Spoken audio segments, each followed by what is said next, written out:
Assalamualaikum warahmatullahi wabarakatuh. Masya Allah. Aduh, sehat guru. Alhamdulillah. Serius amat sih, lagi ngapain sih? Kayaknya lagi nonton yang apa nih, seru banget. Serunya langsung iklan. Oh gitu. Emang lagi nonton apa? Ini suatu hal yang luar biasa. Apaan Ini tuh? pertanyaan. Barusan saya nonton lagi viral. Apa tuh yang viral tuh? Wayang pengen dimusnahin. Lah saya kan penggemar wayang golek. Oh begitu. Apalagi sama pantes kayaknya agak mirip-mirip Semar. maaf ya Bang Maya. Masalah gimana Bang? Iya. Saya kan baru hijrah. Pecinta seni. Betul. Saya komedian. Posisinya kan bingung saya juga. Benar. Sementara di wayangan itu kan ada Dawala, ada Petru, betul. ada Ponakawa yang lucu-lucu. Yeah. Sementara di sini ada gosip-gosip mau dimusnahkan karena itu berhubungan dengan budaya non-Islam. Gitu. Hindu Buddha gitu ya. Oh gini deh. Biar kita enak serius ngobrolnya sambil ngopi apa minum. Itu kan di situ ada kantin tuh. Ya kan? Ini ganggu orang nih, ya kan? Ganggu orang ntar mau lewat gitu. Kita kan sambil nunggu pesawat datang kan? Iya. Kita mau sama-sama safari dakwah nih, teman-teman kita mau safari dakwah ke Makassar. Sama ya. Ya udah, sekarang begini, Kiwil mau bertanya nih sama Jai Zahdan tentang apa sih dan kenapa sih sampai ada kejadian yang viral bahwa akan ada ibaratnya perubahan ya dalam seni wayang di Islam gitu. Nah sekarang saya mau nanya sama Kiai nih, ada hadisnya nggak, ayatnya nggak, atau gimana nggak, kisahnya nggak, atau makanya kita coba sambil ngopi yuk. Gratis. Ya.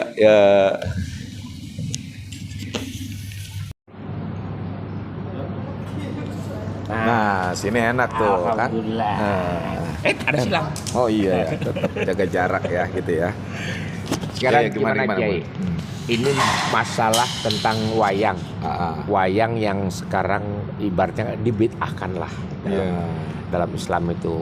Namun saya kan pecinta wayang, ya. Kok bisa sampai viral nih? Sekarang lagi rame-ramenya. Ada yang mengharamkan segala. Ada yang mengharamkan wayang. Nah, sekarang Kiwil minta penjelasan. Ini hukumnya apa sebenarnya wayang? Nah, menurut Bang Kiwil apa? Gimana nih? Pandangan Bang Kiwil dulu sebagai dari sisi artis. Kalau pandangan saya kan artis, dari orang seni gitu, seperti apa? Kalau pandangan saya kan sebatas itu sebuah seni, ya. Seniman yang ibaratnya dalam dunia pewayangan tuh bukan Kiwil ngeliat wayang ya, tapi kisahnya. Ada cerita, ada pesan, ada nilai-nilai moralitas, ada sosial, ada budayanya gitu. Itu aja sih. Jadi nggak pernah memandang bahwa wayang ini begini, enggak. Lebih mandang kepada isi daripada sebuah wayang itu. Oh gitu. Iya. Ya jadi gini Bang Kiwil, di dalam Islam itu kalau kita mau sikapi satu hukum ya, itu kita lihat setidaknya dari sisi objeknya dan dari sisi tujuannya gitu ya. Dari sisi objeknya, apakah objeknya ini memang haram atau hukumnya mubah atau seperti apa? Dari sisi tujuannya, penggunaan objek tersebut, apakah untuk maksiat, kemungkaran, ataukah untuk kebaikan, untuk syiar dan lain sebagainya. Nah ini kita harus tinjau setidaknya dari dua sisi itu dulu. Jangan main haram, gitu. bid'ah begitu kan.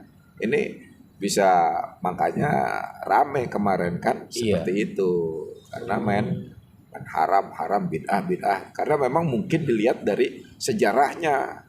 Pewayangan ini dulunya sebelum Islam masuk memang isinya, ceritanya berkaitan dengan kisah-kisah para dewa. Oh gitu. Para dewa yang diyakini oleh pemeluk agama Hindu Buddha. Oh gitu. Padahal wayang itu sendiri itu asli dari kebudayaan Indonesia. Kalau orang dia ditanya tentang wayang nggak ngerti. Iya, apa itu wayang nggak ngerti. Karena kita kan ada Semar, ada Petruk, Gareng, kemudian ada Rama, ada Sinta. ada Bima. Kalau ceritanya sebelum masuk Islam memang diadopsi dari kisah Hindu Buddha, Mahabharata dari India, boleh jadi kisah-kisahnya. Tapi wayang itu sendiri dari Indonesia asli. Ya? Wayang kulit, wayang golek.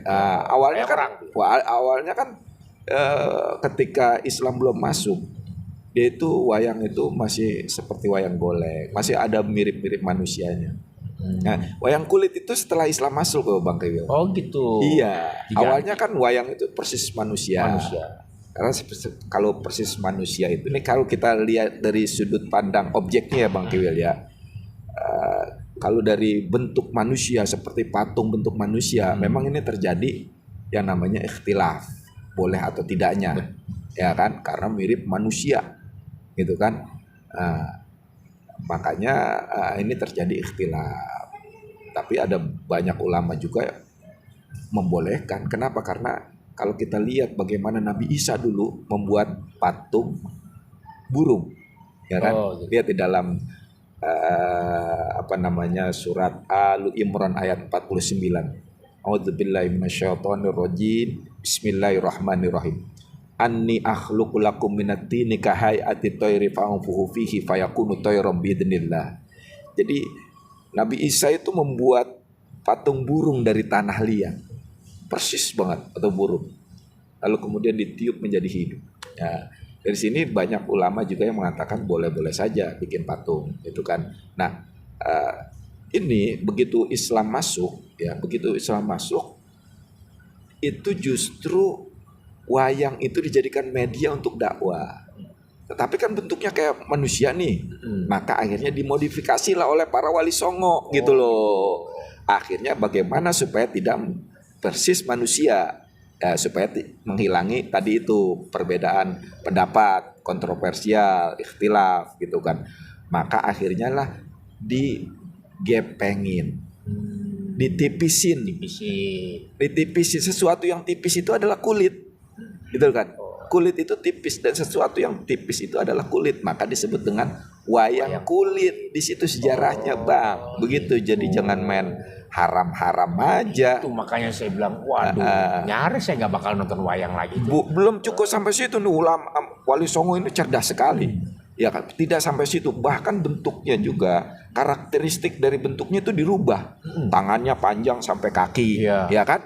Kan kagak ada manusia yang tangannya ke kaki. Hidungnya panjang, ya kan? Jadi bentuk, jangan ngomongin yang lain yang panjang. saya paham dah tuh. Mulutnya ya enggak, panjang juga Bang, mulutnya Bang sama. Siapa tuh? Lah panjang lah si Petruk, apa mulutnya panjang juga sama. Oh iya, cakil juga ini, cakil iya kan? Juga. Oh iya. Jadi kalau udah mulutnya panjang itu udah bukan mirip manusia Bang. Bukan mirip manusia kalau mulut yang punya mulut panjang itu. Bukan manusia. Bukan manusia, bukan. Terus siapa? Tapi yang pasti intinya dari para wali-wali ini mencoba untuk mengubah image gitu. Nah, maka dirubahlah wayang kulit itu dari karakteristiknya, semua bentuk tubuhnya udah nggak mirip manusia. Bahkan bentuknya aja ditipisin. Itulah yang menjadi seperti kulit. Maka jadi wayang kulit itu pertama. Maka hukum objeknya itu adalah mubah. Oh, mubah. Mubah. Artinya mubah ini tergantung kemudian tujuannya. Tadi. Ya kan? Sama pisau Bang. Pisau itu boleh nggak kita jual beli pisau, kita bikin pisau, boleh nggak? Kita gunakan pisau, boleh nggak? Ya, hukum asalnya boleh kan? Boleh. Tetapi begitu pisau kita gunakan untuk merampok, untuk membunuh orang, boleh mubah atau haram? Haram. Jatuhnya untuk membuat yang nggak baik. Nah kalau kita untuk potong bawang. Ya kan, daging, tempe, boleh nggak? Ya boleh. Haram. Kalau daging orang kita potong.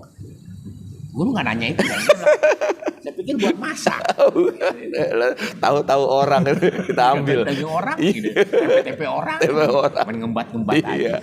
Nah, jadi kalau digunakan pisau itu untuk kebaikan, maka dia malah sunnah, malah bagus, sesuatu yang bagus, yang baik itu sangat dianjurkan dalam Islam. Selama itu bermanfaat buat orang lain. Betul. Dan menuju jalan kebaikan, iya, itu jadi baik. Jadi baik, jadi malah bernilai pahala. Bernilai pahala. Iya kan? Kan begitu. Jadi kalau kecuali juga digunakan untuk kemaksiatan, kejelekan, maka akan jatuhnya jadi haram. Nah, para ulama itu menjadikan wayang sebagai media dakwah yang luar biasa loh, Bang. Abang pernah dengar nggak sejarahnya bagaimana wayang itu dijadikan media dakwah oleh Sunan Kalijaga? Saya tahu gimana? Cuma gamelan dulu. Gamelan aja. Gamelan juga dijadikan juga gamelan. Salah satu itu. Nah, kalau wayang belum tahu saya. Ada wayang itu jadikan juga sebagai salah satu media dakwah di mana kan kisah-kisahnya itu diganti semua, Bang. Bahkan tokoh-tokohnya aja ditambahin. Ya. Kayak tokoh-tokohnya ditambah. Iya, betul. Ya, yang nggak ada di cerita para dewa itu ditambahin. Kayak itu. Nah, kemudian jalan ceritanya juga dirubah. Bahkan di situ ada yang namanya mereka Gatot Kaca punya ilmu yang sakti apa tuh, Pak? Iya, sakti mandraguna. Iya, Kalimasodo. Kalimasodo. Iya, kalimat syahadat. Tulang besi. Iya kan? Urat kawat tulang besi. Iya, kalimat syahadat itu kan. Dan terus bahkan wayang itu dulu zaman Wali Songo boleh digelar di masjid loh, Bang. Oh iya dulu. Digelar di masjid, syaratnya mau masuk nonton wayang di masjid harus wudhu dan syahadat dulu. Kan keren banget. Gitu, iya, jadi orang iya. yang pengen nonton dengan wayang dia harus berwudhu dulu, harus syahadat dulu. Bersih gitu ya. Bersih dulu. Ya, jadi orang yang belum bersyahadat karena cinta dengan pewayangan, dia jadi bersyahadat. Jadi masuk Islam. Waduh, luar biasa. Cerdas sekali bagaimana cara berdakwahnya Wali Songo sehingga mereka yang belum Islam ketika itu mereka punya kepercayaan animisme dan dinamisme itu secara sukarela menerima Islam. Karena mereka Islam tidak menolak budaya mereka. Begitu kan.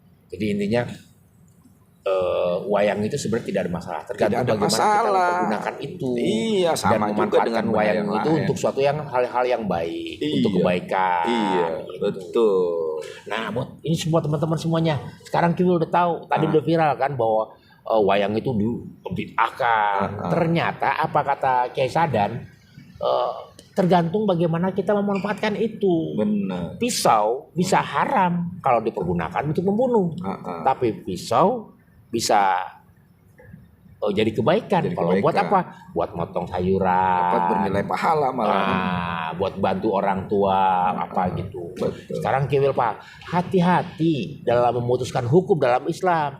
Nanya sama ahlinya, ya.